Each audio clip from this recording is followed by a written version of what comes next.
Hey everyone, Renan Weignater here, and today I'm switching things up a bit. Instead of my usual playthrough, I'm going to show you how to create a virtual instrument using Ableton. This way, you'll be able to make your own stick lines with my stick tone using the heavy stick sample pack. And even if creating stick lines isn't what you're here for, don't worry. This video will still be helpful if you just want to create any kind of instrument. Let me show you some results before you get your hands dirty.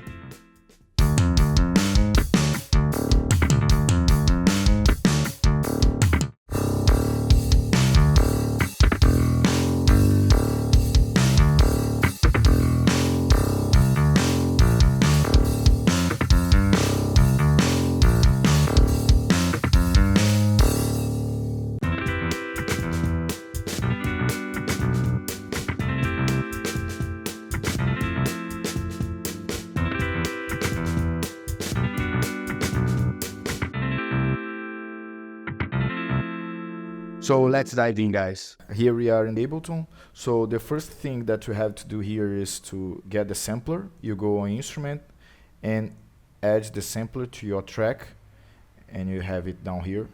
So I rename it to stick bass side, and I rename this to stick melody.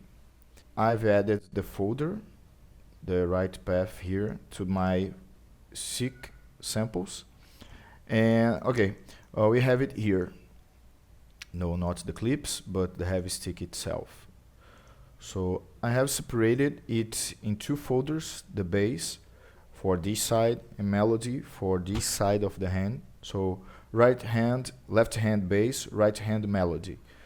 But you can put all the range in just one instrument and use it just as one. You can decide, it's not a problem. I prefer like this because this is the way I play. This is how my mind works on it.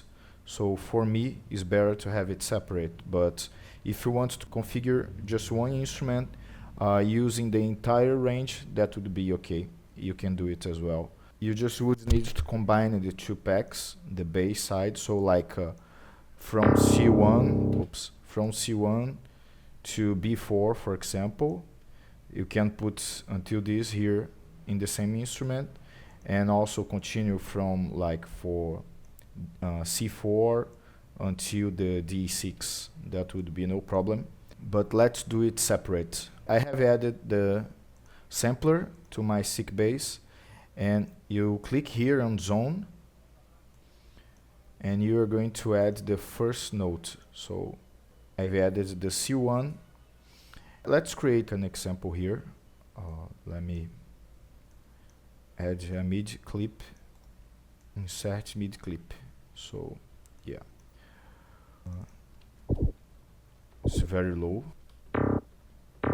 Now it's bringing the right sound, but it's a C1. Why it works good on C3 and not on C1? It's because we need to set up the root notes of reference.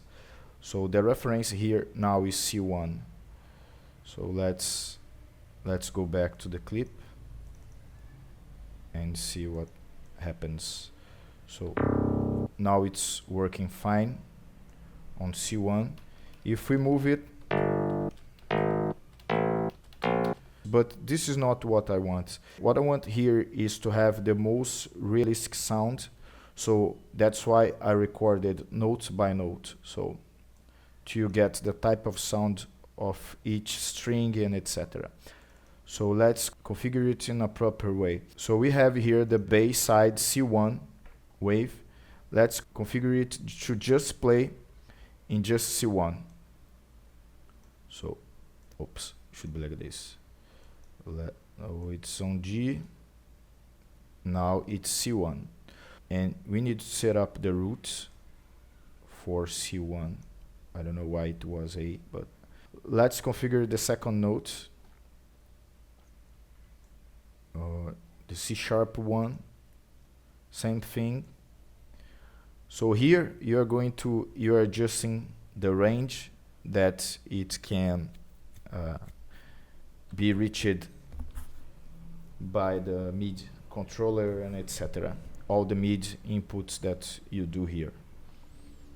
Okay. D1, same thing. You're going to put D1. Let's do a test here. So if you move these like for F1, why nothing happens here? What?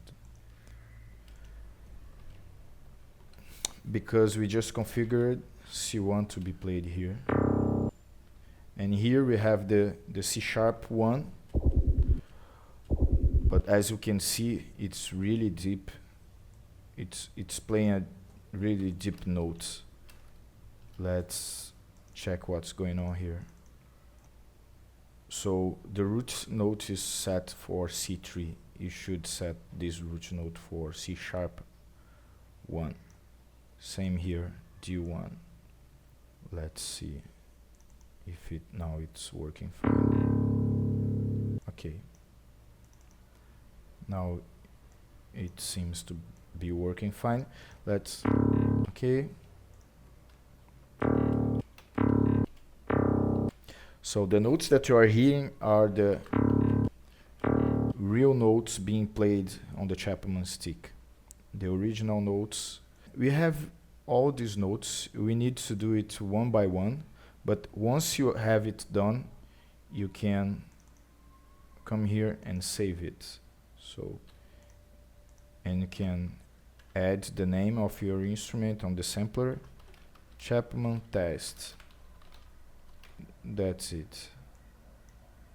So it's saved. I already have saved it here, a complete version for both. And once it's done, no worries, you can close Ableton and open back again, and you will have access to it. So, okay. I'm going to add a few more things. We have the dead notes here as well. I have like 9 samples.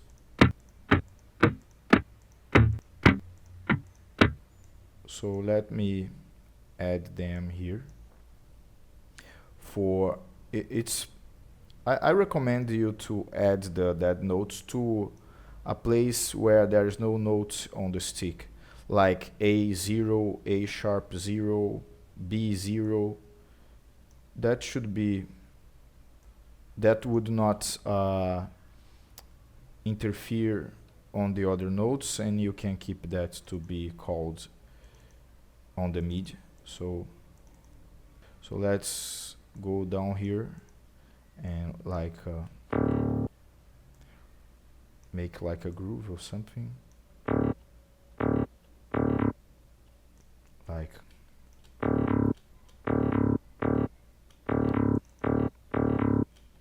and here we are going to put the dead notes, different dead notes to make it you feel like it realistic, like the hits are different. Oh, it came very low. Let's fix it as well. So same thing here. The reference is A sharp 0 here, and on that one is B0, because are the notes that I set here. So if you play the track, okay, now it's fine, but if you change the velocities,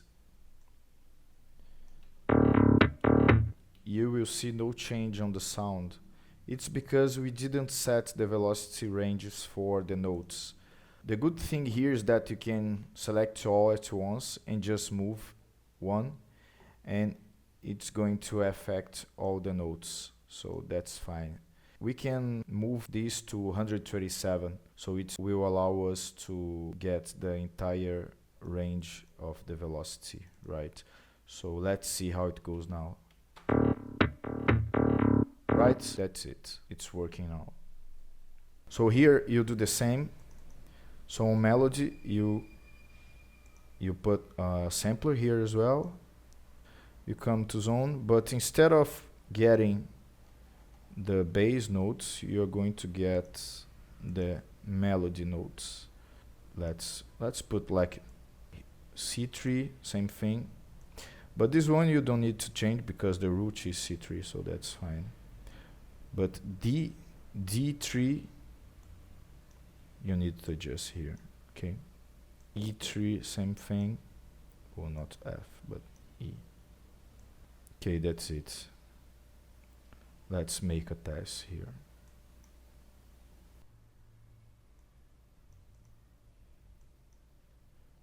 Okay. Now you can hear the C3 and E and the G, the 3 notes I have configured.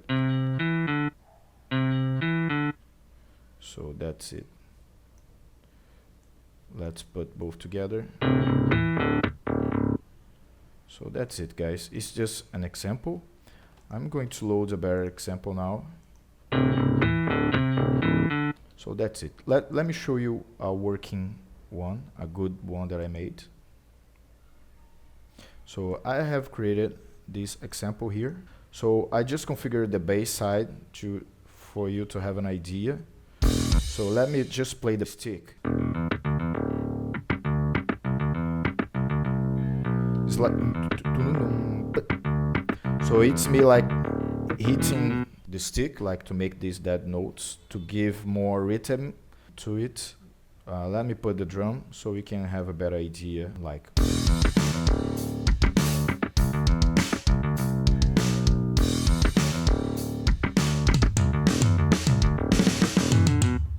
So you can also add like external VSTs to shape your sound. Like I'm using parallax here, for example.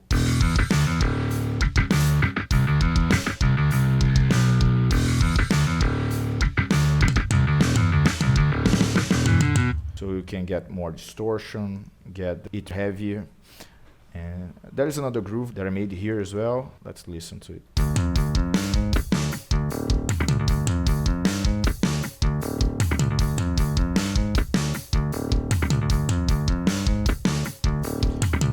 You know, all of this using the samples that I've created.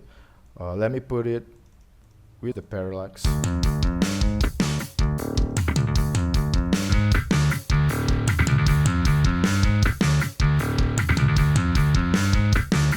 Also in the package, we can add like some clips that I've created.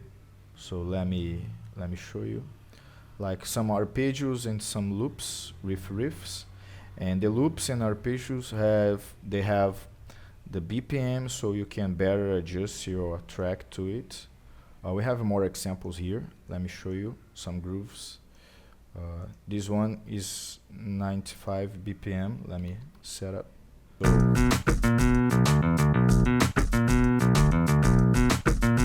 I've created other loops like this. 132.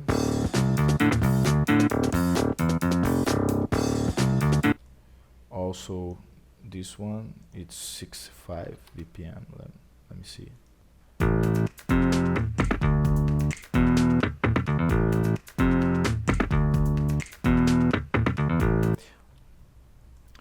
We also have some clips.